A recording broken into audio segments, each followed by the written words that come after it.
Nasi-scam lang tayo kasi ginusto natin. I created this series kasi I am hoping I can help people avoid being scam kasi marami Pilipino ang nawawalan ng pera dahil dito. Today, I know pag scammer ang kausap ko kasi minamadali niya ang desisyon ko. Sasabihin niya sa akin, Dom, bilisan mo magdesisyon. Ngayon na. Kasi pag hindi ka nagdesisyon ngayon, baka pumunta yung opportunity sa ibang tao. Pag narinig ko ang ganitong statement, sasabihin ko sa kanya, bigay mo na lang sa iba yan. Kasi kung para sa akin yan, akin yan. And besides, importante ito na desisyon kasi it involves a lot of money. Kung hindi pwede to take time to make the right decisions, huwag na lang. Kasi most probably, magkakamali ako ng desisyon.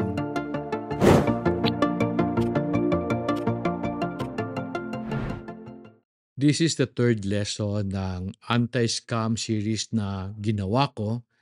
I created this series kasi I am hoping I can help people avoid being scam kasi maraming Pilipino ang nawawalan ng pera dahil dito. Alam mo ako, I'm realizing that nobody can scam you. Nasi-scam lang tayo kasi ginusto natin. In the same way, nobody can make you sin. Tayo gumagawa ng kasalanan when we give in to the temptation na dumadating sa atin. Just like for example, lalaki ka, may naghubad sa harapan mo. Hindi ka automatically gagawa ng kasalanan kasi merong naghubad sa harapan mo, kasi meron kang choice. Ang choice mo is tumakbo palayo or tumakbo pasulong. Pag ang takbo mo pasulong, asiguradong gagawa ka ng kasalanan. In my Christian walk, I realized that the devil has no power over me. Nagkakaroon lang siya ng power if I decide to obey him. In the same way, ganun din ang mga scammers. Scammers have no control over you. Nagkakaroon lang sila ng control pag kumagat ka sa offer nila to get rich quickly. Gusto ko sanang tulungan ka hindi ma-scam by teaching you how to make good decisions when someone offers you something too good to be true.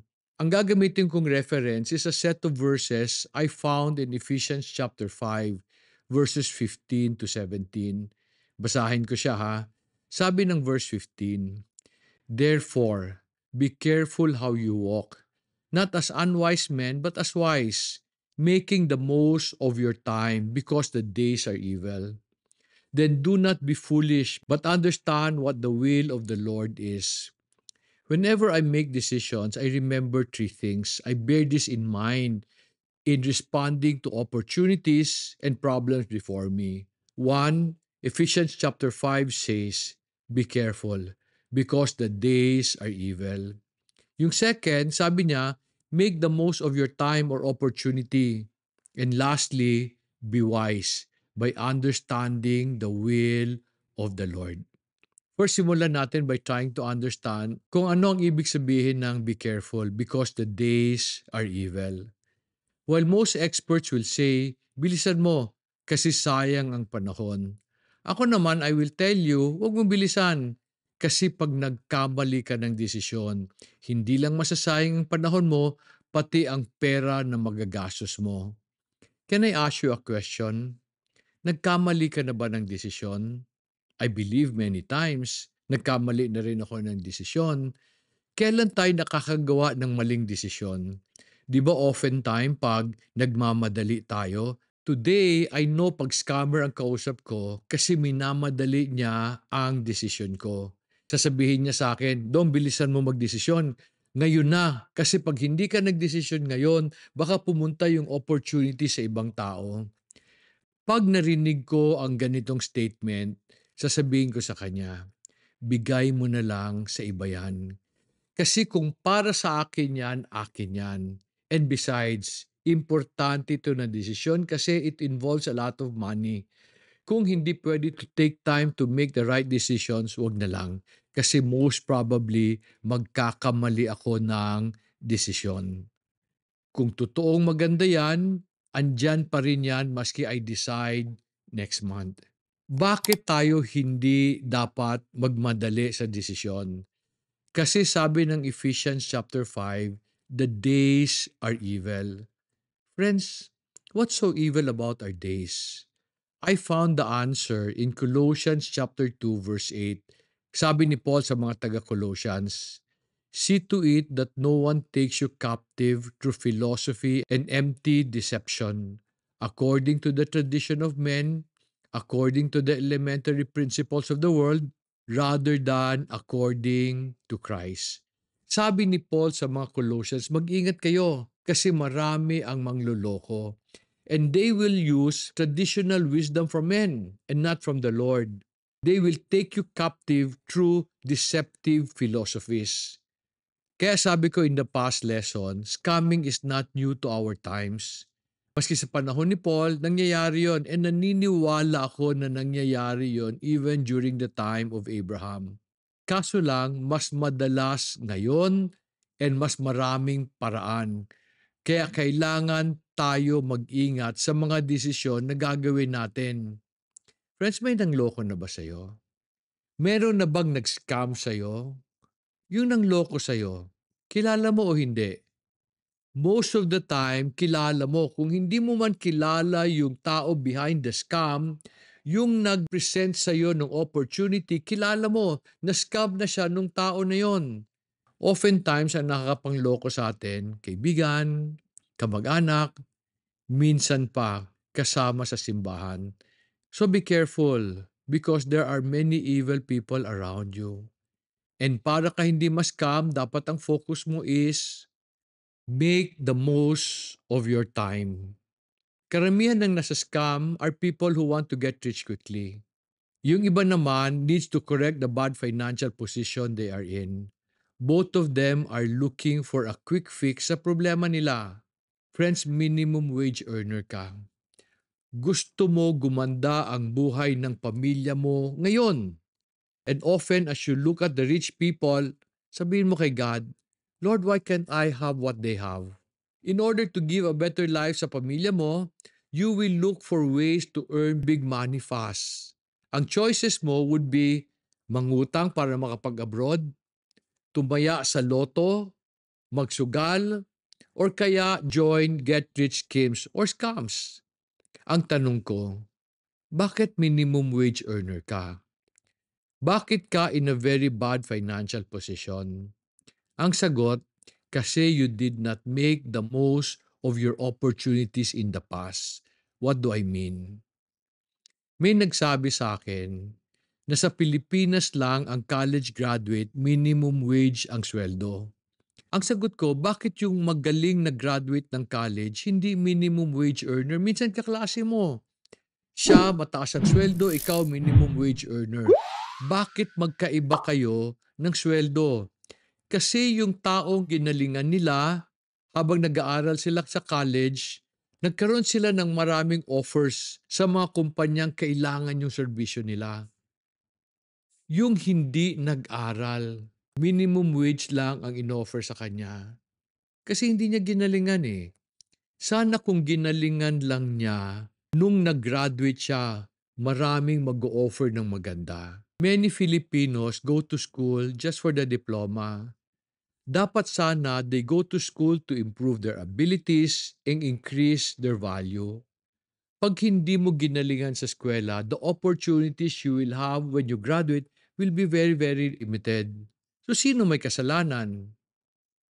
Many people are in a bad financial position today. Kaya sila naghahanap ng mabilis na yaman. Pero ang tanong ko, why are you in a bad financial position? Kasi nung may pera ka, mas malaki gastos mo kaysa kita mo.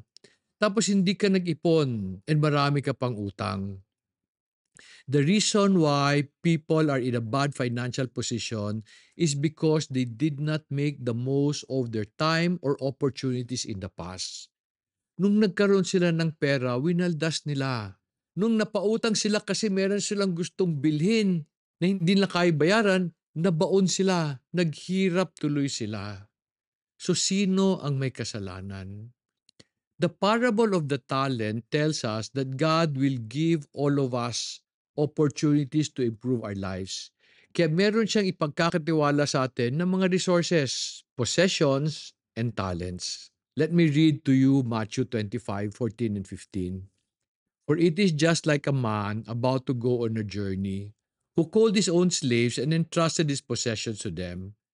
To one he gave 5 talents, to another two, to another one, each according to his own ability, and he went on his journey. So Bible is telling us na lahat tayo bibigyan ng Panginoon ng pagkakataong gumanda ang buhay natin.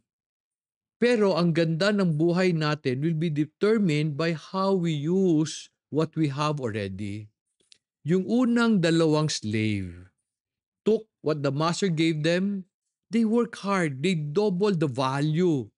So nung dumating yung master, natuwa sa kanila, dinagdagan ng master kung anong meron sila. But the third slave did not work on what he had.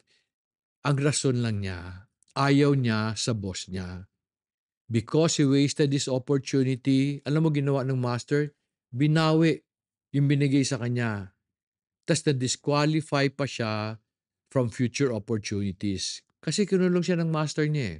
Ako naniniwala na ito ang rason bakit hirap ang karamihang Pilipino. Kasi sinasayang nila yung mga opportunities nila.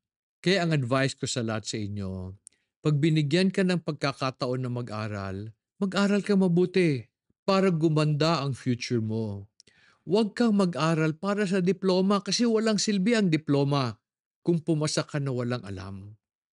Pag binigyan ka ng trabaho, galingan mo.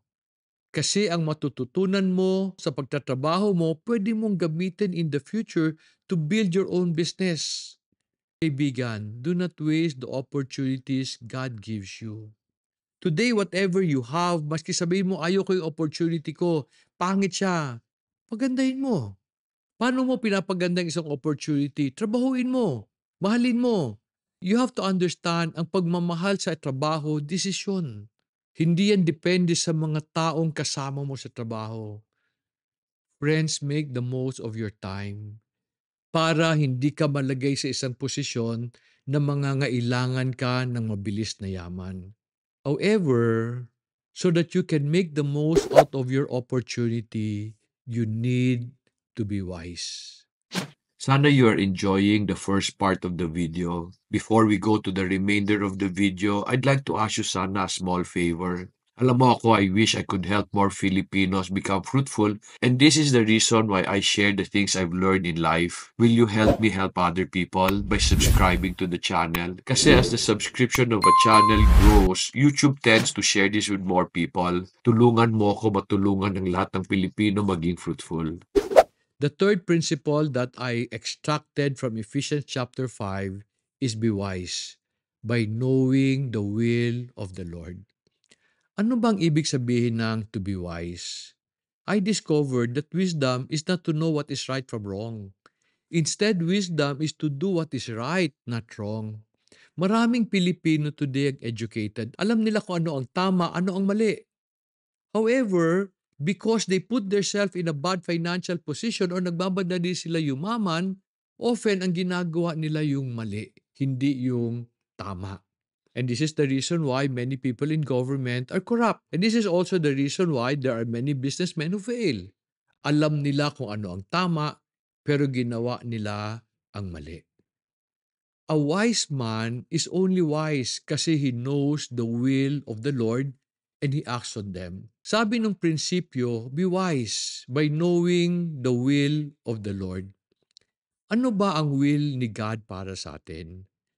According sa Deuteronomy chapter 15 verses 4 to 5, ayaw ni God na merong mahirap. Let me read those verses. Sabi ng verse 4, however, there will be no poor among you, since the Lord will surely bless you in the land which the Lord your God is giving you as an inheritance to possess. If only you listen obediently to the voice of the Lord your God, to observe carefully all this commandment which I am commanding you today. Para walang maghirap, God gave all of us the ability to make wealth. And we see this promise in Deuteronomy chapter 8, verse 18. It reads, but you shall remember the Lord your God, for it is He who is giving you power to make wealth, that He may confirm His covenant which He swore to your fathers as it is this day. Paano ba matututunan ang power to make wealth? Saan natin makikita ang mga prinsipyong dapat natin gamitin? Deuteronomy chapter 15 verse 5 answers this. It says, na walang maghihirap if only you listen obediently to the voice of the Lord your God, to observe carefully all this commandment which I am commanding you today. The principles to produce wealth is found in the commandments of the Lord. They are often called laws. Sa Hebrew, ang term for law is Torah, meaning instructions to follow, not rules to obey. Alam mo kaibigan, God has already revealed to us the proper way to create wealth para magkaroon tayo ng abundance. Kaso lang, many of us are fools. We reject the ways of the Lord thinking that we can become rich on our own. Kung gusto mong yumaman, kung ayaw mo malagay sa sitwasyon na maghihirap ka, then take the counsel of Isaiah chapter 48 verse 17. It reads, Thus says the Lord your Redeemer, the Holy One of Israel, I am the Lord your God, who teaches you to profit, who leads you in the way you should go. Do you know why I read the Bible? Because I want to profit in my business. And according to Isaiah 48 verse 17, only the Lord can teach me the proper way to profit. Ako naniniwala na ang taong hindi takot kay God, pwede kumita. Meron pa rin silang sarili ang paraan, pero pwede rin yung mawala. Ang pagyaman ng tama na hindi nawawala, manggagaling lang sa Panginoon. Kaso lang, feeling ng maraming tao na ang paraan ng Panginoon will limit them. Friends, God did not give us His laws to limit us. He gave us commandments as instruction to guide us in our lives. And in His Word, He gave us an instruction that will protect us from scams. And we have been repeating these verses in this series again and again. Proverbs chapter 13 verse 11 says, Wealth from get-rich-quick schemes quickly disappears. Wealth from hard work grows over time. Friends, ayaw ni God na maghirap ka. Pero ayaw din ni God na yumaman ka ng mabilis. Kasi pag hindi ready ang ugali mo, yung yaman ng mabilis, pwede mong ikasira. Gusto ni God na yumaman ka by working hard. Kasi if you do well, you will eventually get rich as you become faithful stewards to the Lord. This is the end of the anti-scam series. This may not be the kind of lesson you were hoping to hear, but I am sharing these principles hoping that I can protect you and help you make the right decisions. Sana nakatulong ang tatlong lessons sa iyo. If you want to review the first two lessons, we will put the link on the description below. Friends, may God bless you. And as God bless you, go help other people. Para together we can create a good future for our children and our children's children. Salamat sa pakikinig and may God bless you.